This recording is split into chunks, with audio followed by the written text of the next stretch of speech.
Hello everyone, स्वागत है जी आप सभी का। कैसे हैं जी आप सभी? तो आज की ये छोटी सी वीडियो उन सब के लिए बहुत ज़्यादा इंपॉर्टेंट होने वाली है जो लोग ऑनलाइन प्रिपरेशन कर रहे हैं, चाहे वो किसी भी एग्जाम की प्रिपरेशन कर रहे हो। देखो, मैंने भी पिछले साल ऑनलाइन ही प्रिपरेशन करी थी, बट मैं इस साल ऑनलाइन से ऑफलाइन में शिफ्ट हो गया। But why?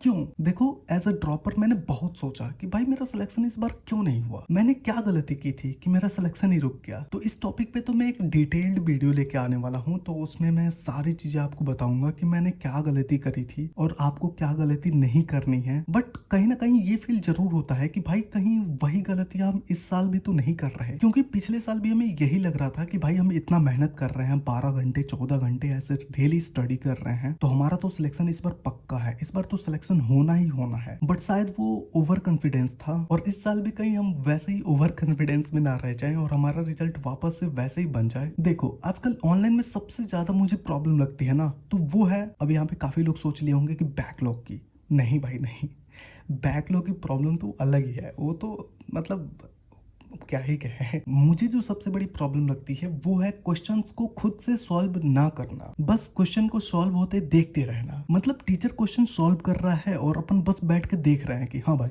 हाँ ये वाला फॉर्मूला यहाँ पर अप्लाई हुआ है, इस वाले फॉर्मूला में सारे के सारे वैल्यू पुट कर देने हैं और आंसर आ गया। हाँ सर, बिल्कुल समझ रहे हैं, बिल्कुल समझ रहे हैं सर, आप जो भी बता रहे हैं पूरा का पूरा समझ में आ रहा है। लेकिन हम खुद से क्वेश्चन ट्राई नहीं करते, क्योंकि हमें तो भाई सब आता है। और आजकल तो जिस भी टीचर से आप पढ़ रहे हो उनके हैंड रिटन नोट्स भी मार्केट में मिल जाते हैं, आपको नोट्स भी बनाने की जरूरत नहीं। ये देखो, मैंने खुद ही पिछले साल ऐसे प्रिंट आउट नोट्स निकलवा के पढ़े थे। हालांकि मैंने इसमें काफी सारी चीजें खुद से भी ऐड ऑन करी थी। तो अपन इन नोट्स को बहुत हल्के में ले लेते हैं। काफी सारे लोग तो प्रिंट आउट वगैरह भी नहीं कराते, वो डायरेक्ट लैपटॉप से या फिर टैब में जिसमें भी वो लेक्चर ले रहे होते हैं उसी से नोट्स भी पढ़ते रहते हैं, रिवीजन वहीं से करते रहते हैं। लेकिन इसका प्रॉपर तरीका है कि आप नोट्स बनाओ। तो हमने सिर्फ क्वेश्चन को सॉल्व होते देखा है, खुद कभी ट्राई करा ही नहीं। और जब हमें एग्जाम में खुद क्वेश्चन सॉल्व करने की बारी आती है तो पता चलता है कि कोई कैलकुलेशन में ही मिस्टेक हो गया, कोई सवाल ही हमने गलत पढ़ लिया। मतलब सवाल को समझने में ही अच्छा खासा टाइम लग जाता है। कभी तो बेसिक कंसेप्ट ही भूल गए, फॉर्मूला ही याद नहीं आ रहा, यूनिट ही भूल गए। तो ये सारी चीजें होती हैं जब आप खुद क्वेश्चन प्रैक्टिस नहीं करते हो, बस क्वेश्चन सॉल्व होते हुए देखते हो। देखो, ऐसा मैं बिल्कुल नहीं कह रहा कि आपने मेहनत की ही नहीं है, आपने भी मेहनत करी है,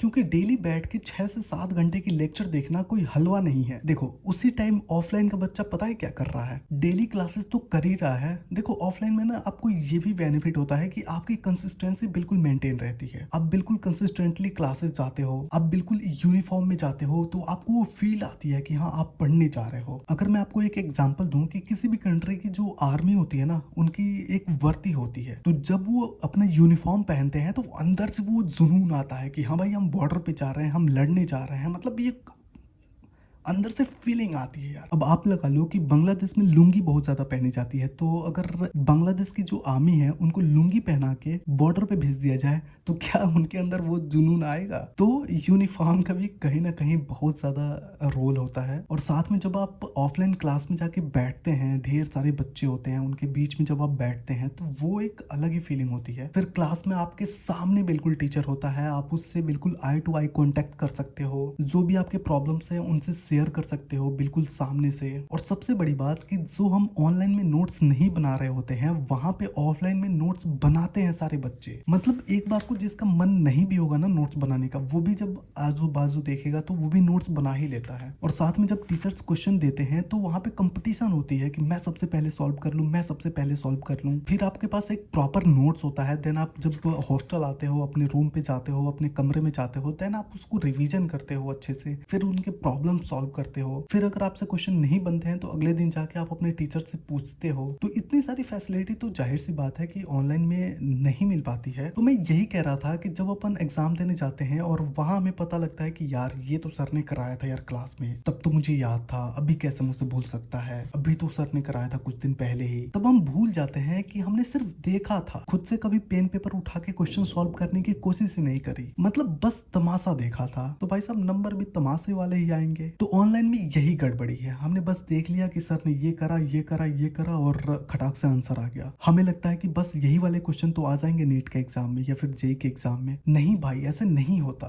क्योंकि जब सवाल एग्जाम में आता है तो आपको पढ़ना पड़ता है, आपको क्वेश्चन के लैंग्वेज को समझना पड़ता है, आपको क्वेश्चन के डायग्राम को समझना पड़ता है, आपको कंसेप्ट पता होना चाहिए, फॉर्मूला याद होना चाहिए, फिर आप उसमें वैल्यू पुट करोगे, देन आपका आंसर आएगा। और किसी किसी क्वेश्चन में तो बहुत लंबी चौड़ी कैलकुलेशन भी करनी पड़ती है, जैसे कि इस बार नीट के एग्जाम में हुआ था। देखो नीट का क्या डिमांड है कि आपको 180 मिनट में 180 क्वेश्चन करने हैं। तो आपको क्वेश्चन देखते ही आपको याद आना चाहिए कि आपने नोट्स में क्या लिखा था, सर ने क्या बताया था। क्योंकि हमारे पास इतना ज्यादा टाइम नहीं है कि एक क्वेश्चन को अपन 5 मिनट दे सकें। तो ये सब स्पीड कहाँ से बढ़ेगा, टाइम मैनेजमेंट कहाँ से होगा? जब तक आप क्वेश्चन खुद नहीं करेंगे तब तक ये कुछ भी नहीं होने वाला। मतलब आपको ऐसा लगना चाहिए कि आपने ये सवाल 10 बार करके आए हो। अब ऐसा नहीं लगना चाहिए कि हाँ भाई ये सवाल तो मैं देख के आया हूँ। तो देखो लास्ट में बस मैं यही कहूंगा कि ओवर कॉन्फिडेंस बिल्कुल नहीं होना है, और आपने जो पिछले साल गलतियां की थी उसे एक्सेप्ट करनी है। और ऑनलाइन में सबसे बड़ी बात है कंसिस्टेंसी मेंटेन करके रखना। तो आप प्लीज अपनी कंसिस्टेंसी मेंटेन करके रखना, बैकलॉग मत होने देना। और लैक ऑफ क्वेश्चन प्रैक्टिस तो आपको बिल्कुल नहीं करना है, आपको भर भर के क्वेश्चंस करने हैं। जैसे देखो अभी मैं एलएन में पढ़ता हूँ, तो एलएन में जितने भी चैप्टर्स मेरे कंप्लीट हो गए हैं उन सब के मैंने मॉड्यूल से क्वेश्चन कंप्लीट कर लिए हैं, मतलब सॉल्व कर लिए हैं सारे के सारे। फिर मुझे लगा कि मुझे और भी वेराइटीज के क्वेश्चन प्रैक्टिस करनी चाहिए, इसीलिए मैंने मंगवाई है एनसीईआरटी नीट फ्लैक्स। मैंने मार्केट में काफी सारी बुक्स की एनालिसिस करी, तब जाकर मुझे ये वाली बुक मिली और ये काफी अच्छी बुक है। इसमें आपको नीट के पेपर्स भी मिलते हैं, 2011 से लेके 2025 तक के इसमें नीट के पेपर भी भरे पड़े हैं। और ये बिल्कुल एनसीईआरटी बेस्ड है, मतलब एनसीईआरटी के क्वेश्चन बैंक है ये। आपको यहाँ पे चैप्टर वाइज, कॉन्सेप्ट वाइज ये सारी चीजें आपको यहाँ पे मिल जाएंगी। तो अगर आप भी ये बुक मंगवाना चाहें तो मैं डिस्क्रिप्शन में लिंक दे दूंगा। वैसे आजकल ऑफर भी चल रहा है अप टू 50% का, और अगर आप हमारा कूपन कोड यूज करते हैं तो आपको एक्स्ट्रा 10% डिस्काउंट मिल जाएगा। और दूसरी बात कि आपको अपने सिलेबस को मल्टीपल टाइम्स रिवीजन करना है। जैसे कि अगर बायो की एनसीईआरटी की बात करें तो मिनिमम आपको 8 to 10 टाइम्स तो पढ़ना ही है नीट के एग्जाम से पहले। और अगर बात करें पीवाईक्यूज की तो उसे भी आप 2 से 3 बार जरूर सॉल्व कर लें। मिनिमम 20 ईयर्स के तो सॉल्व करना ही करना है। वैसे हमारे एलएन के मॉड्यूल में बस 10 ईयर्स का पीवाईक्यूज दिया हुआ है, तो इसीलिए मैंने ओशवाल की ही 38 ईयर्स पीवाईक्यूज भी मंगवा ली है। तो यहाँ पे आपको chapter wise, topic wise solve paper भी मिल जाएंगे। तो अगर आप भी ढूंढ रहे हैं कोई अच्छी सी पीवाईक्यूज बुक तो आप ये बुक ले सकते हो। डिस्क्रिप्शन में आपको लिंक मिल जाएगा या फिर कमेंट में भी चेक कर सकते हो। देखो ऑन अ सिंपल वे में कहा जाए ना तो 50 क्वेश्चन देखने से अच्छा है कि आप 10 क्वेश्चन खुद से करो। तो जो भी आप में से ये मिस्टेक्स कर रहा है जो मैंने अभी एक्सप्लेन करा, तो प्लीज यार इस पे थोड़ा सा वर्क करो। वैसे ऑनलाइन से भी बहुत ज्यादा सिलेक्शन होते हैं, तो बिल्कुल आपने घबराना नहीं है कि केवल ऑफलाइन से ही सिलेक्शन होता है। ऑनलाइन से बहुत सिलेक्शन होते हैं, बस आपको ये सारी गलतियां नहीं करनी है और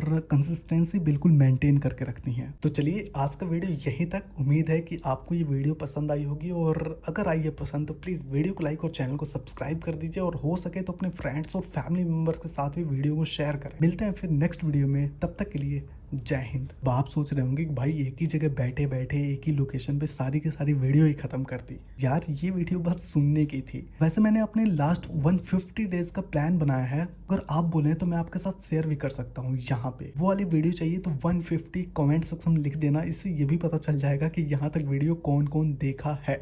थैंक यू, लाइक कर दीजिए प्लीज़।